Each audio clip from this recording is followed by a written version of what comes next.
이 시간 우리 하나님의 말씀 보겠습니다. 하나님의 말씀은 구약성경 사사기 15장 말씀입니다. 사사기 록기 사무엘상하에서 사사기 15장입니다. 우리 1에서 20절까지 말씀이거든요. 조금 길긴 하지만 우리가 어차피 성경 공부한다고 생각을 하고 우리 다 같이 우리 읽겠습니다. 제가 한 절 읽고 여러분들이 한 절 읽고 사사기 15장 1에서 20절입니다. 얼마 후일 거둘 때에 삼손이 염소 새끼를 가지고 그의 아내에게로 찾아가서 이르되 내가 방에 들어가 내 아내를 보고자 하노라 하니 장인이 들어오지 못하게 하고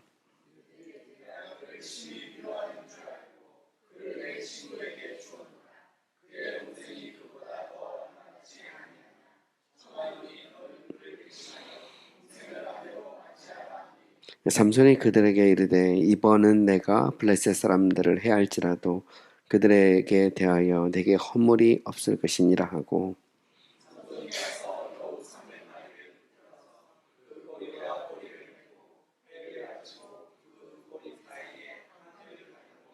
회에 불을 붙이고 그것을 블레셋 사람들의 곡식밭으로 몰아들여서 곡식단과 아직 배지 아니한 곡식과 포도원과 감람나무들을 살은지라.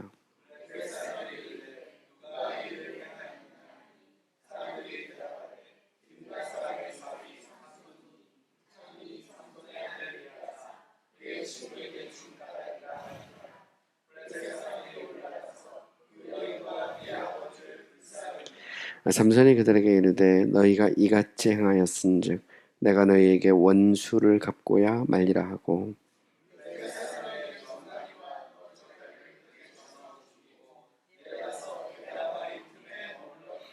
이에 블레셋 사람들이 올라와 유다의 진을 치고 레히에 가득한지라.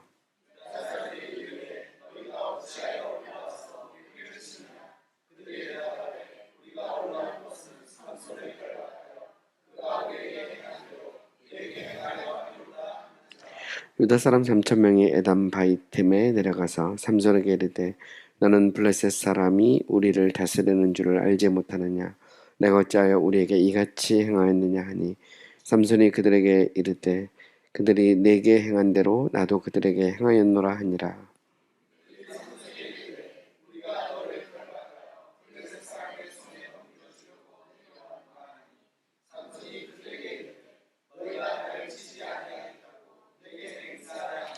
그들이 삼손에게 말하여 이르되 아니라 우리가 다만 너를 단단히 결박하여 그들의 손에 넘겨줄 뿐이요 우리가 결단코 너를 죽이지 아니하리라 하고 새 밧줄 둘로 결박하고 바위 틈에서 그를 끌어내니라.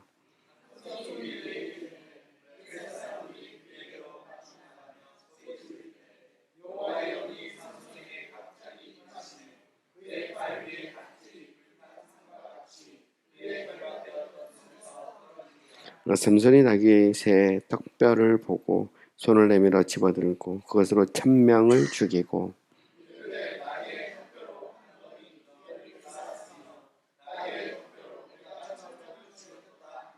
그가 말을 마치고 턱뼈를 자기 손에 내 던지고 그곳을 라맛 네히라 이름하였더라.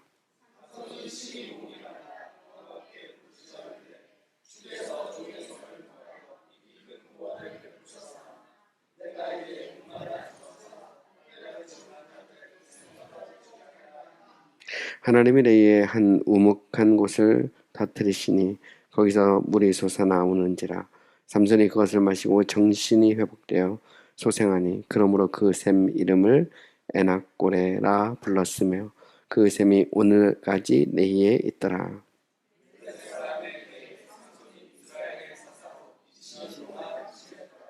아멘. 저희들은 오늘 이 본문을 중심으로 삼손의 복수와 구원자 삼손이라는 제목으로 오늘 말씀을 좀 생각해 보고자 합니다.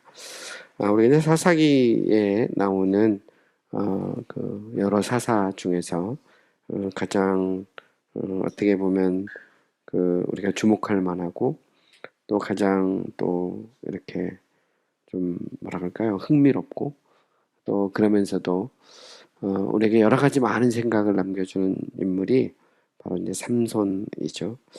삼손은 이제 사사기 전체를 보면 사사기 3분의 1에 해당될 만큼 굉장히 중요한 인물로 다루어지고 있고요. 또 우리가 히브리서 11장에 보면 이제 믿음의 영웅들에 대해서 소개를 하고 있잖아요. 거기도 보면 삼손의 이름이 새겨져 있습니다. 그것은 이제 그만큼 이제 그 삼손이 믿음의 어떤 본이 되기 때문이다. 이렇게 말할 수 있습니다. 우리 이제 삼손을 보면 삼손은 그 어떤 신체적인 어떤 건강함, 그죠? 그 어떤 외모, 그 외모의 어떤 그 이렇게 잘생김, 뭐 이런 것과 더불어서 삼손 그러면 이제 그 어떤 연약함을 우리가 떠올릴 수 있어요. 왜냐면 삼손의 그 말로가 별로 좋지 않죠. 두 눈이 뽑히고 연자맷돌을 돌리고 그리고 이제 그 블레셋 그 이 신전에서 결국 그 이 두 손으로 결국 이제 신전을 무너뜨리고 이제 그러면서 이제 블레셋 족속을 심판하는 바로 이제 그 인물이 바로 삼손이기 때문입니다. 저는 이제 삼손의 어머니 혹은 아버지의 입장에서 삼손 같은 아들을 두고 있을 때 과연 이제 부모의 심정은 어떨까 그런 생각을 해봐요. 만약 여러분의 자녀가 삼손과 같은 그런 막 잘생기고 힘도 세고 말이죠. 그런 이제 아들이 있고 또 굉장히 또 영웅적이기도 하죠. 그런데 눈이 뽑히고 연자맷돌을 메고 그리고 그 마지막에 어떻게 보면 비참하게 죽는 거잖아요. 비록 이제 이스라엘의 구원자 사사로서의 어떤 역할을 했지만 만약에 이런 아들을 뒀다면 제가 생각할 때 부모님의 입장에서는 가슴이 무너지죠. 사실 보면 그렇게 뭐 부모님의 입장에서 행복하지는 않았을 것 같아요. 그건 이제 뭘 의미하냐면 삼손은 이제 양면성을 갖고 있죠. 하나님의 영이 막 임하고 그리고 어떻게 보면 이스라엘의 영웅으로서의 어떤 역할을 감당하지만 또 다른 면에서 보면 삼손은 또 지극히 개인적이고 또 그러면서 또 나시린의 서약을 삼손이 계속 깨가거든요. 나중에 머리까지 자르는 거는 이제 아주 결정판입니다. 나시린의 서약을 계속 깨는 걸 보면 삼손 자체가 이렇게 흠이 많은 그런 인물이죠. 근데 이제 저는 이제 삼손을 보면서 이런 생각을 해요. 그 하나님은 완벽하고 우리가 생각할 때 이렇게 문제가 없는 그런 사람만 쓰는 것은 아니라는 거죠. 하나님은 삼손처럼 허물도 있고 때로 좀 연약하고 또 하나님 편에서 보면 또 삼손이 이렇게 범죄도 하거든요. 그럼에도 불구하고 하나님께서 삼손을 쓰신다는 거죠. 이 말은 오늘 우리도 마찬가지죠. 오늘 우리도 우리가 완벽하기 때문에 하나님이 우리를 쓰는 건 아닙니다. 우리가 연약하고 부족하지만 하나님이 우리를 쓰시죠. 저는 이제 구약에 나오는 그 선지자 중에 그 제 인생에 이제 영향을 미친 그러면 제가 제일 좋아하는 그런 선지자가 누구냐 이렇게 생각을 해보면 엘리야 같은 경우 뭐 엘리야는 제 삶의 어떤 모범이기도 하고 또 제일 존경하고 또 본받고 싶은 그런 선지자죠. 또 한 사람이 누구냐면 요나 같은 사람 요나는 허물이 많잖아요. 보면 하나님이 니느웨로 가는데 다시도 막 도망가고 나중에 보면 막 그 니느웨를 하나님이 그 니느웨 사람들이 회개하니까 멸망시키지 않으니까 왜 저 니느웨를 멸망하지 않느냐고 막 하나님하고 따지고 그리고 또 그 박넝쿨 사건에서도 보듯이 박넝쿨이 막 있을 때는 막 좋아하다가 박넝쿨이 말라버리고 벌레가 다 갉아먹어 버리니까 막 하나님하고 막 싸우고 막 따지고 그런데 왜 이제 우리가 요나 같은 사람을 우리가 이제 좋아하게 되느냐 그 이유가 뭐냐면 우리의 모습을 보는 거죠. 그죠? 우리가 완벽하지 않고 연약하거든요. 그런데 그럼에도 불구하고 하나님이 쓰시거든요. 그러니까 오늘 우리도 마찬가지죠. 우리가 뭐 하나님 앞에 완벽해서 정말 문제가 없고 흠이 없어서 하나님 우리를 쓰는 것은 아니라는 것이죠. 때로는 좌충우돌하고, 때로는 또 실수도 하고, 때로는 또 하나님 편에도 볼 때, 그죠? 우리가 죄도 짓고. 근데 그럼에도 불구하고 하나님이 얼마든지 우리를 쓸 수 있다는 거죠. 근데 이런 면에서 보면, 물론 이제 삼손의 그런 어떤 모습이 우리의 모델이 될 수는 없어요. 제가 볼 때. 그리고 마지막 말로를 보면, 만약에 제가 눈 다 뽑히고 말이죠. 머리 다 깎고, 강 목사님이 만약에 상상을 해보세요. 제 머리 다 밀고, 눈 다 뽑히고, 말이고, 만약에 제가 죽어버리면, 이게 뭐가 되겠어요, 보면. 뭐 아무리 큰 일, 위대한 일을 했다 하더라도, 좀 가슴 아픈 일이죠. 근데, 모델은 아니지만, 어쨌든 분명한 것은, 연약한 중에 하나님이 우리를 쓰실 수 있다. 이거는 이제 분명한 것 같아요. 그러니까 우리가 완벽해서가 아니다. 그죠? 이런 면에서 하나님의 그 은혜, 하나님의 그런 역사라는 것이 얼마나 놀라운지 알 수 있죠. 그러니까 우리 교회도 마찬가지인 것 같아요. 우리 교회도 뭐 완벽하기 때문에 하나님 우리 교회를 쓰는 것은 아니죠. 저를 비롯해서 우리가 연약하지만 우리가 하나님을 바라보고 의지할 때 하나님께서 우리를 쓰시는 것이죠. 삼손도 보면 좀 이렇게 연약한 모습들이 계속 나오죠. 이제 마지막에도 보면 결국 이제 삼손이 하나님 앞에 회개하거든요. 마지막에 정말 내게 마지막 힘을 달라고 기도하고 장렬하게 죽잖아요. 그것처럼 좀 비록 부족하지만 우리가 하나님 앞에 회개하고 믿음으로 나갈 때 하나님께서 우리를 통해서 일하실 줄 믿습니다. 저는 이제 우리가 이제 본문의 내용을 잘 보면 이제 삼손이 이제 그 딥나로 내려가서 이 블레셋 여인을 만나죠. 만나고 그 여인과 이제 결혼하기로 결심을 합니다. 그리고 이제 결혼을 하잖아요. 근데 이제 문제는 이제 결혼식장에서 이제 문제가 생기죠. 근데 사실 보면 이제 이런 삼손의 모습을 이렇게 보면서 좀 이제 양면성이 있는 것 같아요. 하나는 뭐냐면 삼손은 어쨌든 이스라엘을 구원하고자 하는 어떤 열망 같은 거를 갖고 있었어요. 그 마음속에. 그래서 우리 강 목사님도 이야기했듯이 어쨌든 삼손 안에는 어떤 구원자로서 사사로서의 그런 모습이 분명히 보이거든요. 또 성경은 거기에 대해서 기록하고 있어요. 심지어 부모도 삼손의 의도를 다 몰랐다. 근데 이제 저는 이런 생각을 해요. 삼손은 의도는 좋은데 방법이 잘못됐어요. 방법이. 이게 이제 삼손의 문제죠. 딥나 여인을 자기 아내로 취하는 것도 마찬가지입니다. 사실 보면 삼손은 나실인이잖아요. 그리고 하나님은 일찍이 모세를 통해서 명확하게 하나님께서는 이방 여인하고 결혼하지 말라고 그랬거든요. 그건 명확합니다. 여호수아를 통해서도 마찬가지고 하나님은 이스라엘 백성이 가나안 땅에서 이방 여인들하고 결혼하기로 원치 않았어요. 왜냐하면 이방 여인하고 결혼하면 좀 우상을 가져오게 되거든요. 그래서 하나님은 명확하게 선을 그었거든요. 근데 삼손은 이 선을 깨고 있어요. 이 자체가. 그래서 이방 여인인 딥나 여인과 결혼하는 거거든요. 결혼식을 했습니다. 혼인 내식을 하고 그리고 이제 이제 사자를 죽이잖아요. 사자를 죽이고 그리고 거기서 나온 이제 꿀을 취하고. 근데 나시린은 원래 시체를 만지면 안 되거든요. 시체를 만지면 안 되게 돼 있습니다. 근데 이제 이 시체를 만지죠, 사실은. 그래서 거기서 나오는 꿀을 취해서 그걸 부모님에게 줘요. 그것도 사실은 나시린의 법을 어긴 겁니다. 왜냐면 부모님도 나시린의 법을 따라야 됐거든요.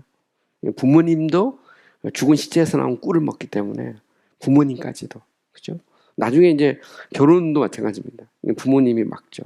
야, 내가 이스라엘 백성에게도 좋은 처자가 많은데 왜 하필이면 블레셋 여인을 아내로 취하려고 그러느냐.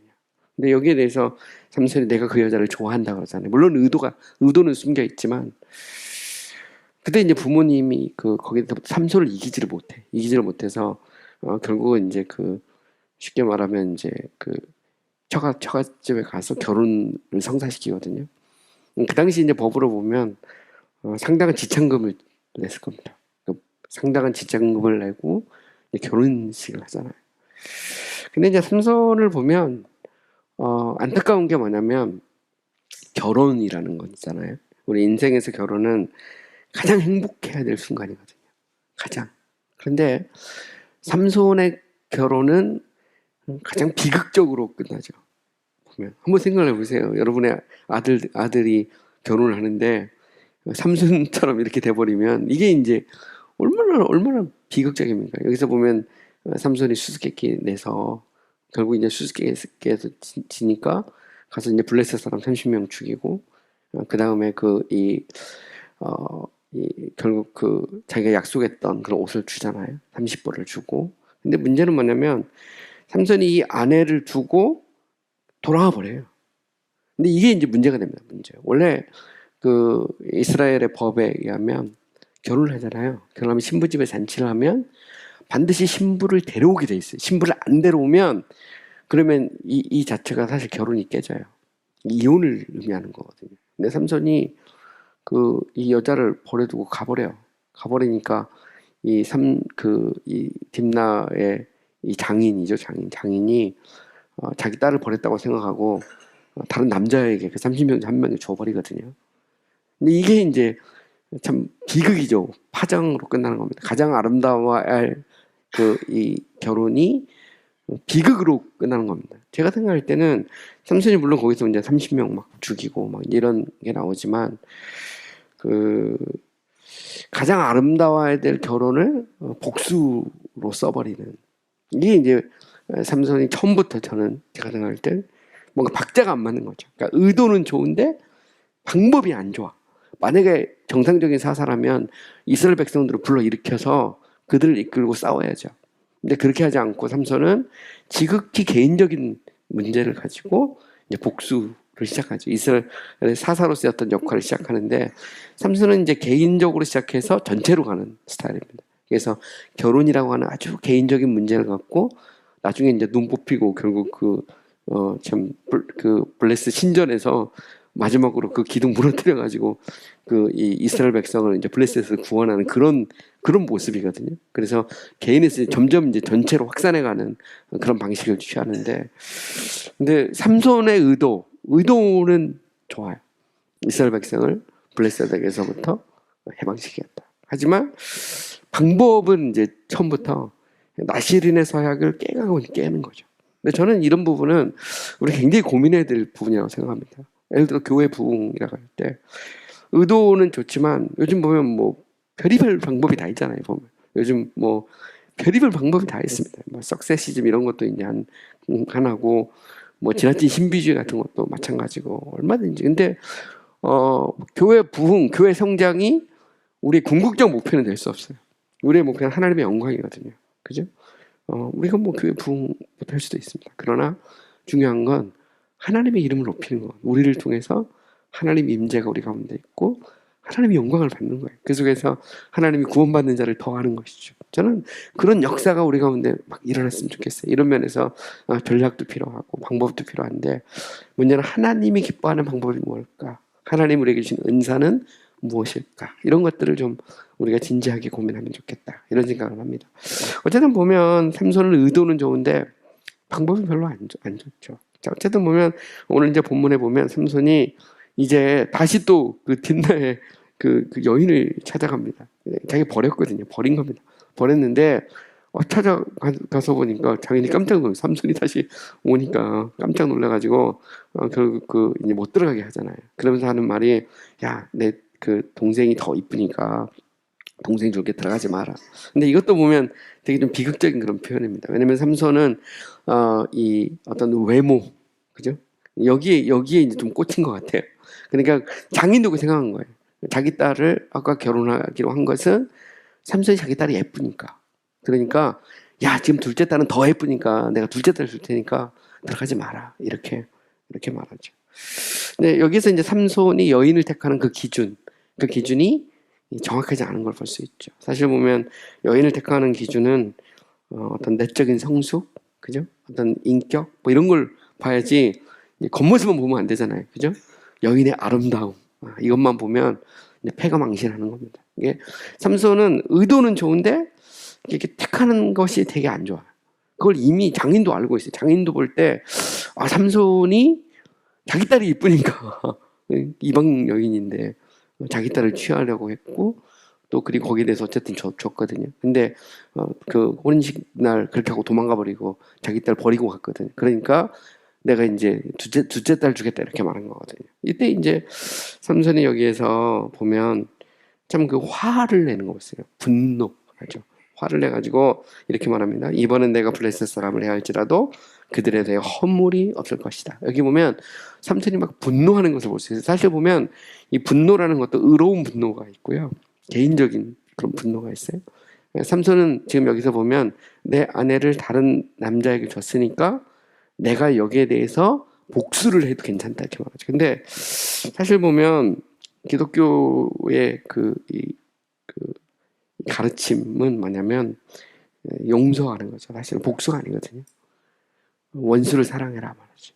하루에 7번씩 70번까지라도 용서해라. 이게 예수님의 메시지예요. 예수님의 메시지는 복수가 아니거든요. 근데 삼손이 여기서 이제 지극히 개인적인 문제를 가지고 복수 혈전을 벌이죠. 복수 혈전. 저는 이런 면에서 삼손이 과연 여기에서 제대로 이게 가고 있는 걸까 생각을 합니다. 사실 보면 여기서 이제 이 삼손이 이제 복수 혈전을 벌여서 결국 이제 여우 300마리 잡아서 꼬리 이렇게 묶어가지고 당시 보면 이 추수할 거이나 그런 이 막 당시 블레셋 사람들의 밭 이런데 과수원 이런 데다 막 풀어놓거든요. 그러니까 뭐 난리가 났겠죠. 난리가. 블레셋 사람들이 막 난리가 납니다. 물론 이것을 통해서 삼손은 그 이스라엘을 20년 동안 압제했던 이 블레셋을 심판하는 그런 측면이 있어요. 그건 분명합니다. 또 하나님이 그렇게 쓰세요. 하나님이 쓰시지만 그러나 그 삼손의 개인적인 동기는 제가 볼 때 그렇게 선하지 않아요. 오히려 그보다 삼손은 개인적인 복수를 하는 거거든요. 근데 하나님은 그것을 통해서 이스라엘 백성을 구원하는 쪽으로 그냥 블레셋 압제에서 이스라엘을 구원하는 쪽으로 씁니다. 이 말은 무슨 얘기일까요? 역사의 주관자가 하나님이라는 말이죠. 때로 하나님은 우리의 실수, 때로는 우리의 어떤 잘못된 어떤 결정, 이것도 그것을 통해서 하나님은 자신의 어떤 계획과 뜻을 이룰 수가 있어요. 그러나 그렇다고 해서 잘못된 결정이나 혹은 아니면 어떤 보복 이것이 과연 옳은 것이냐, 그거는 다르다는 거죠. 옳은 것과 하나님의 역사는 다르다는 거예요. 때로 하나님은 우리의 어떤 연약함을 통해서도 일할 수가 있어요. 보면 통치자는 더욱더 마찬가지죠. 통치자가 보면 그 어떤 악을 행할 수 있거든요. 근데 하나님은 그 악을 통해서 자신의 역사를 이루죠. 대표적인 게 바벨론의 느부갓네살 같은 경우가 뭐 유다 백성을 치잖아요. 쳐가지고 완전히 진멸합니다. 근데 하나님은 그것을 통해서 자신의 뜻을 이루죠. 심판을 이룹니다. 그러나 그렇다고 해서 그 느부갓네살의 행위가 선한 건 아니거든요. 나중에 하나님이 심판합니다. 결국 또 심판하거든요. 근데 그것은 무엇을 우리에게 가르쳐 줄까요? 삼손 자체도 보면 여기서 삼손의 복수라는 것이 올바른 건 아니라는 겁니다. 이걸 통해서 하나님은 일을 하시죠. 하나님은 일을 해서 결국 이제 당시 이제 블레셋 사람들이 막 난리가 나죠. 난리가 나는데 그래서 이제 이 블레셋 사람들이 도대체 누가 이렇게 했느냐 알고 보니까 그 딥나의 이 삼손의 그 딥나의 그 사위다 말이지. 거기 사는 사람의 사위인데 내용을 알고 보니까 그 장인이 이 삼손의 철을 다른 블레셋 남자에게 줘가지고 삼손이 지금 복수열전을 벌이고 있는 거예요. 그 사람은 그렇게 생각합니다. 그들을 딱 볼 때 이 완전히 이게 지금 복수열전이에요. 그런데 되게 웃기는 게 뭐냐면 이 블레셋 사람들이 삼손을 처단하는 게 아니에요. 삼손이 이게 이미 이제 그들 속에서도 이 삼손이 보통 사람은 아니라는 사실을 이제 서서히 알게 된 것이죠. 알게 돼서 삼손에게 직접 복수하는 게 아니라 이 장인하고 그 딸하고 다 불태워서 죽여버립니다. 이게 참 또 다른 비극이죠. 보면 그러니까 이 딥나의 그런 그 여인과 그 가족으로 보면 이게 참 비극이거든요. 엄청난 비극인데 이때 이제 삼손이 또 다시 이제 여기 대해서 이렇게 말하죠. 너희가 이같이 행하였은즉 내가 너희에게 원수를 갚고, 여기 보면 또 원수 갚는 게 나옵니다. 보복하죠, 보복. 그러니까 삼손은 자신의 개인적인 문제를 계속 보복을 합니다. 그러면서 이 블레셋 사람들과의 갈등이 점점점 고조되고, 그래서 당시 삼손이 가가지고 죽인 막 블레셋 사람들의 이 정강이와 넓적 다리를 막 쳐가지고 막 쳐 죽이죠. 쳐 죽입니다. 그리고 나서 당시 보면 삼손이 레히라고 하는 곳에 삼손이 가서 숨어 있게 되죠. 숨어 있게 됩니다. 삼손이 숨은 것은 이제 당시 이제 블레셋 사람들이 막 이제 난리가 나서 삼손을 잡으려고 하니까 삼손이 레히에 숨은 것입니다. 우리는 여기서 보면 삼손의 어떤 뭐라 그럴까 이제 블레셋 사람들하고 막 싸우고 막 하는 이런 면에서는 이제 삼손의 어떤 적극적인 역할, 뭐 긍정적인 역할을 보지만 삼손 자신은 사실 보면 이게 복수를 해 가는 겁니다. 복수, 그죠? 어떻게 보면 지극히 개인적인 모습을 계속 보이거든요. 그러나 이것을 통해서 하나님은 자신의 일을 하고 있는 것을 우리는 볼 수 있죠. 어쨌든 보면 이제 삼손이 당시 이제 이 에담 바위 틈에 레히의 에담이라고 하는 곳에 그 바위 틈에 숨어 있었어요. 근데 그때 이제 이거를 알게 된 블레셋 사람들이 이제 막 유다 족속들, 막 이스라엘 백성들을 막 괴롭히니까 이들 유다 족속 3,000명이 삼손을 찾아오죠. 삼손을 찾아와가지고 이렇게 말합니다. 되게 재미있는 말인데, 너는 블레셋 사람이 우리를 다스리는 줄 알지 못하느냐? 내가 어찌하여 우리에게 이같이 행하였냐? 여기 보면 굉장히 좀 보면 엉뚱한 얘기를 합니다. 야, 블레셋 사람들이 우리를 다스리고 있는데 네가 어떻게 이런 일을 행할 수 있느냐? 그러면서 오히려 이제 삼손 막 따지죠. 따져서 결국 이제 삼손으로 하여금 내가 너를 죽게 하지는 않을 테니까 이렇게 손을 이 밧줄로 이게 두 줄로 해서 결박해서 우리가 너를 블레셋 사람에게 넘겨주겠다. 그러면 이제 블레셋 사람들이 잠잠해지지 않겠네. 그 말은 결국 이제 손에 피를 묻히지 않지만 삼손을 블레셋 사람들에게 죽게 내버려 두겠다는 그런 말이죠. 우리는 여기에서 이제 이 유다 백성들도 이제 심각한 문제가 있다는 걸 알 수 있어요. 이 유다 백성들이 이제 20여 년 동안 이제 블레셋 사람들에게 종노릇 막 하다 보니까 이 속에서 저항 의지가 사라진 겁니다. 그래서 쉽게 말하면 이제 친 블레셋 사람들이 된 거죠. 그래서 삼손이 막 이 블레셋 사람들을 막 쳐서 죽이고 막 할 때 보면 이때 이제 삼손 편을 드는 게 아니라 네가 어떻게 지금 블레셋 사람이 우리를 다스리는데 이렇게 그냥 블레셋 사람들을 막 죽이고 이래서 문제를 일으키느냐, 그냥 좀 내버려둬라 이렇게 말하는 걸 볼 수 있어요. 그리고 차라리 우리가 이렇게 고통을 당하는 것보다 네가 죽는 게 낫겠다 이렇게 이제 그들이 결정을 하는 것이죠. 사실 보면 이제 과거에 우리가 이제 일제 36년 동안 압박을 받고 할 때 그때 이제 소위 말하는 이제 친일 뭐 이런 거 많이 나오잖아요. 그건 무슨 얘기냐면 야, 더 이상 뭐 이렇게 독립운동, 저항운동 이런 거 필요 없다는 것이죠. 그대로 우리를 근대화시켰고 그리고 우리에게 주는 이렇게 혜택이 많은데 여기에서 이렇게 우리가 저항하고 이럴 필요가 뭐가 있느냐. 이렇게 이런 거는 비슷한 논리에 삼손을 향해서 야, 뭘 그렇게 저항을 하느냐 말이지. 응? 가만히 있지. 이렇게 이스라엘 백성들이 오히려 삼손을 죽게 내주는 그런 논리가 똑같은 논리가 여기서도 나와요, 보면. 그러니까 쉽게 말하면 사람이 이제 어떻게 뭐라 할까 저항 의지가 이게 다 이렇게 빠지는 거죠. 사실 그래서 과거에 일본 사람들이 이 36년간 할 때 이게 점점점 굉장히 잔인한 그런 정책을 썼거든요. 심지어 이름도 뺏어버리고 저희 아버지 같은 경우도 뭐 야마모토 이런 거 이렇게 이름 해가지고 창시 개명시키고 말이죠. 교회에서도 예배 드릴 때 일본 천황한테 절하고 그거 안 하면은 말이죠. 감옥에서 집어넣고 죽이고 뭐 이런 일들을 막 했거든요. 심지어는 한국 사람들 있는 이 밥그릇 하나, 젓가락 하나까지 다 뺏어다가 전쟁 물자로 다 동원하고, 그리고 강제징용하고, 그리고 정신대 하고, 그게 일본 사람들이 했던 잔인한 짓이거든요. 사실 보면 이 블레셋 사람들도 비슷하거든요. 이런 어떤 상황 속에서 막 삼손이 막 일어나니까 어떻게 이런 일을 할 수 있느냐 이렇게 나온 거예요, 보면. 그죠? 근데 이게 바른 게 아니죠, 사실 보면. 근데 신천지 같은 경우도 비슷해요. 신천지 같은 경우는 처음에 이제 사람을 이렇게 쇠뇌시키기 위해서 하루에 2시간씩 일주일에 4번 6개월 동안 교육을 시키죠. 그 다음에 시험을 봅니다. 시험 보고 합격하면 신천지에 가입시켜요. 그럼 왜 그럴까요? 그것을 통해서 쉽게 말하면 어떤 저항 의식 같은 것들을 뺏어버리는 거거든요. 사람으로 하여금 거기 이렇게 쇠뇌되도록 만드는 거거든요. 그러다 보면 사람이 거기서 빠져나올 수 없는 그런 상태가 돼버리는 것이죠. 근데 사실 보면 그렇습니다. 오늘 교회 안에도 이단 세상이나 잘못된 사고가 이렇게 들어올 때 성도들 중에 그럴 수 있어요. 아이 뭐 그걸 가지고 괜히 그 교회를 분란을 일으키고 뭐 그럴 필요가 있느냐. 그러면서 그걸 뭐 이렇게 수용하고 용납하고 이러면 이제 교회가 무너지는 거거든요.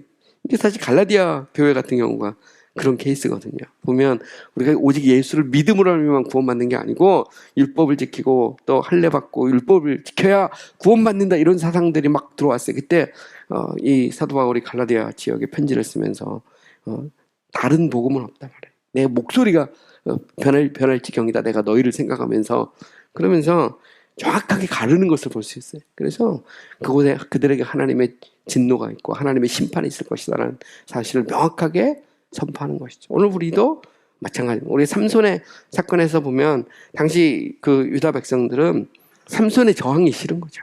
그래서 결국 삼손을 내주게 됩니다. 근데 그때 이제 하나님의 신이 삼손에게 임하죠. 그래서 삼손이 당시에 이제 이 당나귀 새 그 턱뼈를 가지고 이 1000명을 쳐 죽이는, 이렇게 쉽게 말하면 이제 구원자로서의 그 사사로서의 그 삼손의 모습이 본격적으로 등장합니다. 비록 삼손이 연약하죠. 부족합니다. 그리고 방법도 잘못됐어요. 그리고 나시린의 서약을 너무 쉽게 깨는 삼손의 모습이 보여지죠. 그러니까 의도는 좋은데 방법이 별로 안 좋아. 그러나 그럼에도 불구하고 하나님은 그 속에서 삼손을 통해서 이스라엘 백성을 구원하는 그 일을 서서히 한 걸음 두 걸음 계속해서 하나님께서 하시는 걸 볼 수 있습니다. 이 장면도 마찬가지죠. 하나님의 신이 삼손에게 임했어요. 비록 연약하고 부족하지만 하나님께서 막 하나님의 신이 임하니까 삼손이 이 나귀 턱뼈 하나를 가지고 막 1000명을 막 죽이죠. 쳐 죽이는데 문제는 이제 1000명 죽이고 나니까 이 삼손이 목이 마르고 기진해서 쓰러져서 잘못하면 블레셋 사람들에게 죽게 생겼어요. 그때 이제 삼손이 하나님 앞에 간구하죠. 기도합니다. 그때 하나님께서 이제 샘물이 나게 하잖아요. 샘물이 나게 해서 삼손이 그곳에서 다시 힘을 얻습니다. 이때 이걸 이제 에나꼬레라고 그러죠. 이 에나꼬레. 원래 이제 에나꼬레라는 말은 부르짖는 자의 셈이라는 그런 뜻을 갖고 있어요. 그래서 정말 그 하나님께서 그 속에서 이 구원자 사사로서의 삼손을 살려주시는 그런 장면을 우리는 여기에서 볼 수 있죠. 어쨌든 보면 우리는 이제 이 말씀을 통해서 굉장히 이제 중요한 몇 가지 교훈을 배울 수 있죠. 첫 번째, 의도가 아무리 좋아도 방법도 중요하다. 그죠? 의도도 중요하지만 방법도 중요합니다. 이 두 개가 잘 맞아야 되죠. 그래서 우리는 성서적인, 그죠?